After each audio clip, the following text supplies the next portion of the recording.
Assalamualaikum warahmatullahi wabarakatuh. Perkenalkan, nama saya Sera Raflin. Saya dari Institut STEAMI Manajemen Komunikasi. Di sini saya akan menjelaskan modul Marketing Public Relation dari modul pertama sampai dengan modul ketiga. Oke, yang modul pertama tentang konsep Marketing Public Relation. Menurut Thomas L. Harris dalam bukunya Marketer's Guide to Public Relation, harus menegaskan bahwa marketing public relation merupakan proses perencanaan dan pengevaluasian program-program yang merangsang pembelian dan kepuasan konsumen melalui komunikasi atau penyebaran informasi yang dapat dipercaya dan melalui kesan-kesan yang menghubungkan perusahaan dan produknya sesuai dengan kebutuhan, keinginan, kepentingan, dan para konsumen. Membangun kesadaran konsumen terhadap citra perusahaan atau manfaat atas produk yang ditawarkan atau digunakan. Mendorong antusiasme melalui suatu artikel sponsor tentang kegunaan dan manfaat suatu produk, berupaya secara proaktif dalam menghadapi suatu kejadian. Membangun kesadaran konsumen terhadap citra perusahaan atau manfaat atas produk yang ditawarkan atau yang digunakan. Mendorong antusiasme melalui suatu artikel sponsor tentang kegunaan dan manfaat suatu produk, berupaya secara proaktif dalam menghadapi suatu kejadian negatif yang mungkin akan muncul di masa mendatang. Menurut Anggoro, marketing public relation adalah proses perencanaan, implementasi, dan evaluasi penghubung perusahaan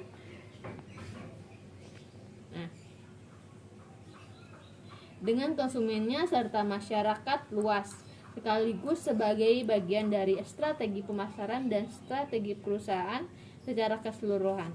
Menurut Elvirano, marketing public relation adalah suatu proses dari perencanaan, pelaksanaan, dan evaluasi program-program yang mendorong minat beli serta kepuasan konsumen melalui penyampaian informasi dan kesan yang meyakinkan dalam usaha memperlihatkan bahwa perusahaan dan produk-produknya sesuai dengan kebutuhan, keinginan, kepentingan, dan minat konsumen.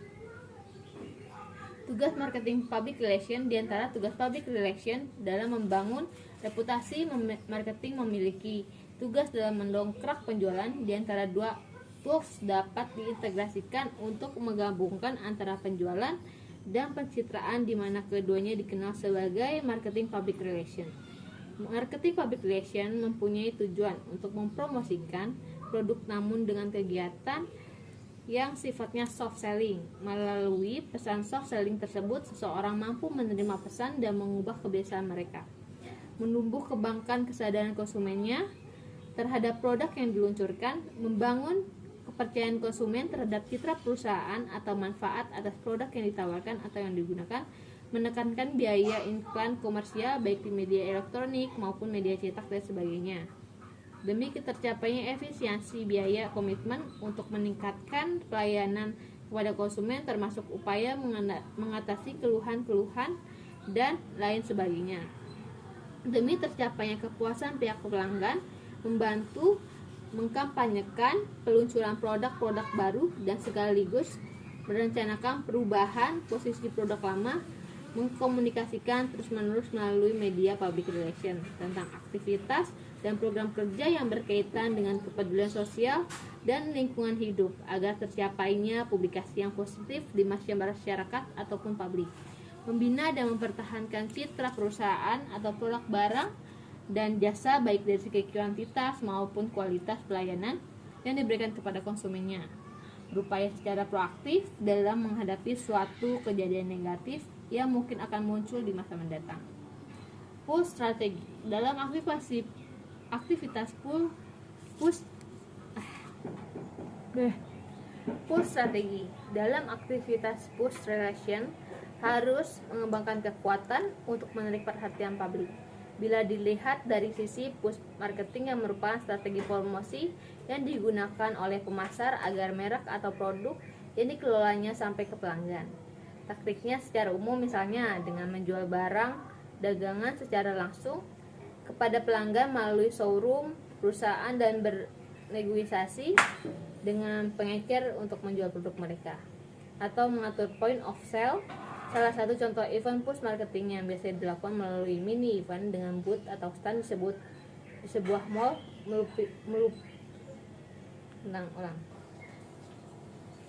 Salah satu contoh event push marketing yang biasanya dilakukan melalui mini event dengan booth stand di sebuah mall meliputi kegiatan selling dibalut dengan hiburan atau kuis dari MC yang bertugas. Contohnya event launching parfum. Dari sisi public relation, push strategi dapat menjadi kekuatan untuk mendorong berhasilnya aktivitas pemasaran. Tujuan pull marketing adalah membuat pelanggan mendatangi merek.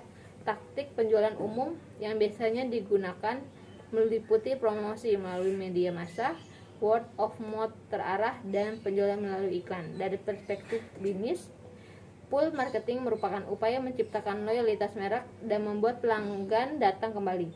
Sedangkan push marketing lebih ditunjukkan untuk penjualan jangka pendek. Contoh event yang mengandung unsur pull marketing yang sering dijumpai adalah event yang mengedepankan merek atau produk yang dipromosikan melalui program kampanye pemasaran dengan iklan. Contohnya iklan mainan anak atau iklan batu baterai ABC alkalin. Power strategi. Public relation memiliki kekuatan untuk mempengaruhi dan menciptakan opini publik yang menguntungkan. Strategi ini juga untuk membujuk sehingga masyarakat atau nasabah berpotensi dapat dukungan tercapainya tujuan marketing public relation. Salah satu event yang dapat dilakukan dalam mendukung pas strategi diantaranya dengan membuat event kerjasama dengan para aktivis atau pemuka masyarakat dengan membuat event bertemakan program peduli.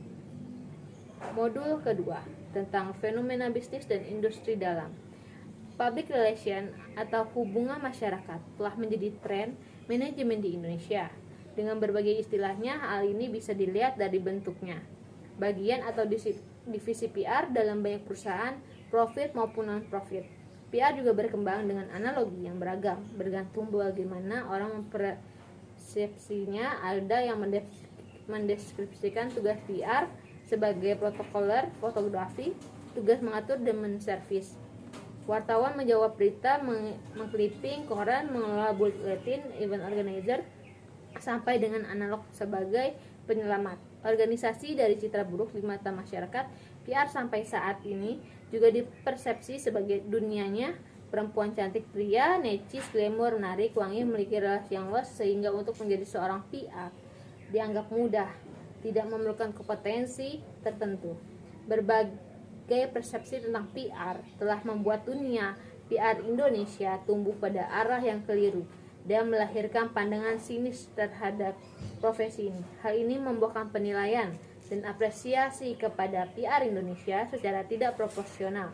Memahami PR melalui satu atau dua definisi tidaklah mudah karena sebuah definisi yang ada mungkin tidak mampu menggambarkan substansi kegiatan PR sesungguhnya. Persoalannya, definisi yang mana yang akan dipilih, mengingat begitu banyak definisi PR yang telah dikemukakan oleh berbagai kalangan praktisi, para penulis buku teks, namun sejumlah organisasi praktisi PR di berbagai belahan dunia. Banyaknya definisi PR mungkin juga merefleksikan kenyataan praktik sehari-hari PR dalam berbagai lingkungan sosial atau mungkin merefleksikan evolusi yang sedang terjadi dalam fungsi PR dalam organisasi. Lalu ada itu Senada dengan Grunik, Jeffkins melihat PR terdiri dari seluruh kegiatan komunikasi yang terencana dengan semua publiknya dalam rangka mencapai tujuan spesifik. Sedangkan Harlow berpendapat PR merupakan komunikasi dua arah antara organisasi dengan publik secara timbal balik dalam rangka mendukung fungsi dari tujuan manajemen dengan meningkatkan pembinaan kerjasama serta pemenuhan kepentingan bersama. Tersebut menjelaskan bahwa PR merupakan kegiatan komunikasi yang dilakukan sebuah organisasi dengan berbagai publiknya. Pemasaran bagi seluruh pelaku bisnis adalah suatu kegiatan yang sangat penting karena berpengaruh bagi kelangsungan hidup, laba, dan pertumbuhan. Menurut Tip Jono,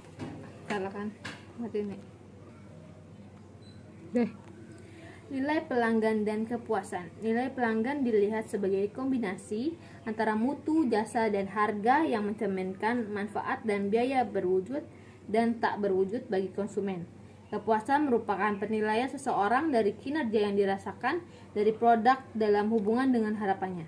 Pertukaran dan hubungan. Pertukaran adalah tindakan untuk memperoleh sebuah objek yang diinginkan dari seseorang dengan menawarkan sesuatu sebagai imbalan.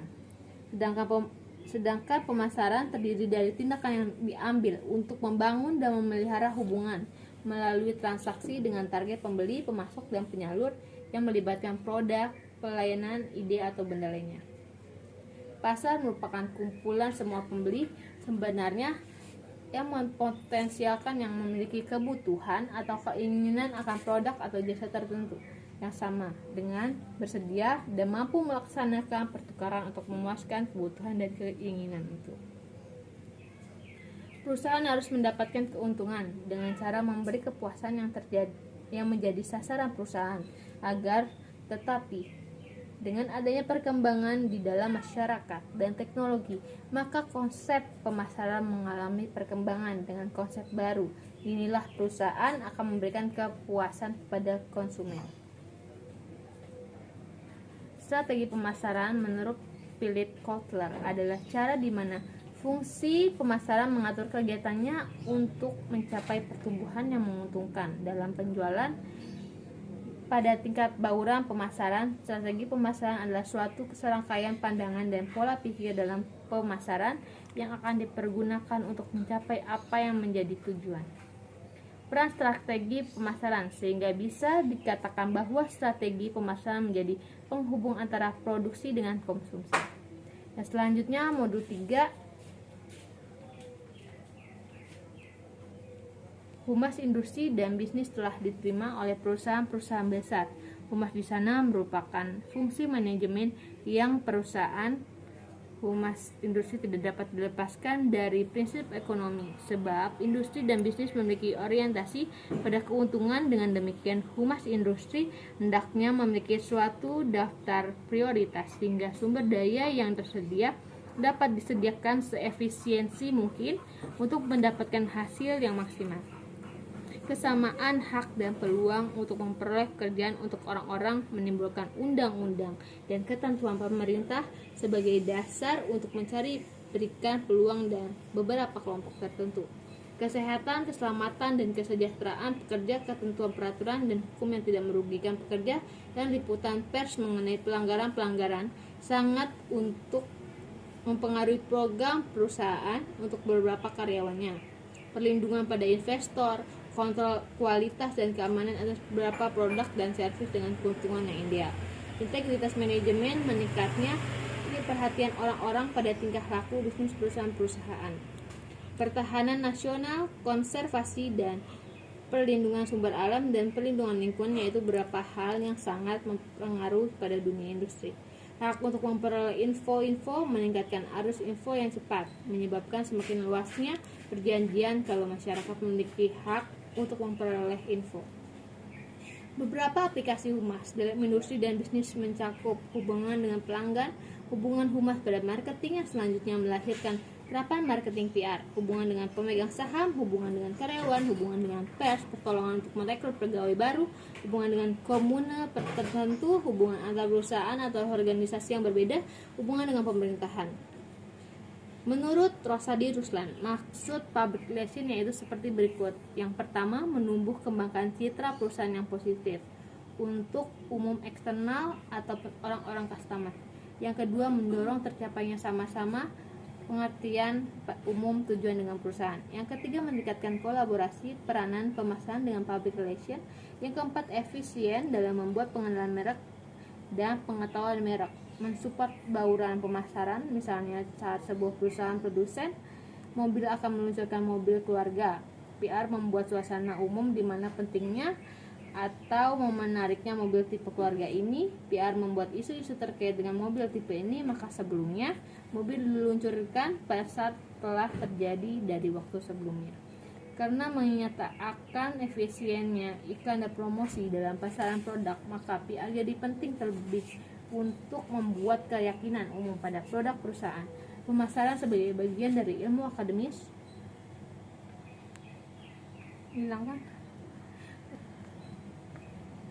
Pemasaran sebagai bagian dari Ilmu akademis mempunyai hubungan yang sangat erat dengan kapitalisme. Tak dapat dipungkiri lagi tujuan pemasaran dalam sebuah organisasi adalah memasarkan, menjual produk organisasi tersebut kepada orang banyak demi keuntungan. Mereka yang bekerja memasarkan produk dan membuat semua orang berpikir untuk membelinya walaupun tak membutuhkannya. Philip Kotler menilai kapitalisme merupakan sistem ekonomi yang mendorong setiap negara untuk mempromosikan banyak barang, namun demikian dirinya tidak menyangkal jika banyaknya produk yang telah diciptakan akan memerlukan. Secara umum, kapitalisme adalah sistem ekonomi yang memberikan kebebasan penuh bagi tiap orang untuk mengendalikan kegiatan ekonomi seperti perdagangan, industri, dan alat-alat produksi dengan tujuan mendapatkan keuntungan. Arti lainnya, kapitalisme adalah sistem ekonomi di mana semua kegiatan ekonomi dilakukan oleh pihak swasta bukan pemerintah. Di sini tugas pemerintah hanya sebagai pengawas saja. Yang pertama, penjajahan dikarenakan terdorong mencari bahan baku dan mencari pasar baru untuk memasarkan hasil produksinya. Yang kedua, egoistik. Dalam sistem kapitalisme, individu dan sekelompok kecil pribadi mendominasi pasar untuk mencapai kepentingan sendiri tanpa menghargai kebutuhan masyarakat dan menghormati kepentingan umum. Yang ketiga, terlalu berpihak kepada hak milik pribadi. Yang keempat, perampasan tenaga produktif. Kapitalisme membuat para tenaga kerja sebagai barang komoditas yang harus tunduk kepada hukum, permintaan, dan kebutuhan yang menjadikan dia sebagai barang yang dapat ditawarkan tiap saat. Yang kelima, riba. Sistem kapitalisme tegak di atas landasan riba, sedangkan riba merupakan akar penyakit yang membuat seluruh dunia menderita. Tidak bermoral, kapitalisme memandang manusia sebagai benda materi. Karena itu manusia dijauhkan dari kecenderungan rohani dan akhlaknya. Bahkan dalam sistem kapitalisme antara ekonomi dan moral dipisahkan jauh-jauh. Dampak positif dari kapitalisme yaitu mendorong aktivitas ekonomi secara signifikan. Persaingan bebas akan mewujudkan produksi dan harga ke tingkat wajar dan rasional dan mendorong motivasi pelaku ekonomi mencapai presentasi terbaik, lebih efisien dalam memanfaatkan sumber-sumber daya dan distribusi barang-barang. Pengawasan politik dan sosial minimal karena tenaga waktu dan biaya yang diperlukan lebih kecil, mendorong pertumbuhan ekonomi dengan memfasilitasi kompetisi terbuka di pasar. PR dalam perusahaan yang berorientasi pada keuntungan ataupun organisasi profit semestinya yang harus selalu diutamakan. Perusahaan adalah menjalin komunikasi yang baik guna menciptakan kepuasan dan kesetiaan pelanggan.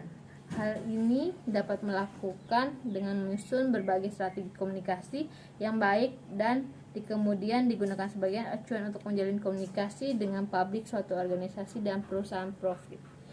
Mungkin cukup sekian dari saya. Wassalamualaikum warahmatullahi wabarakatuh.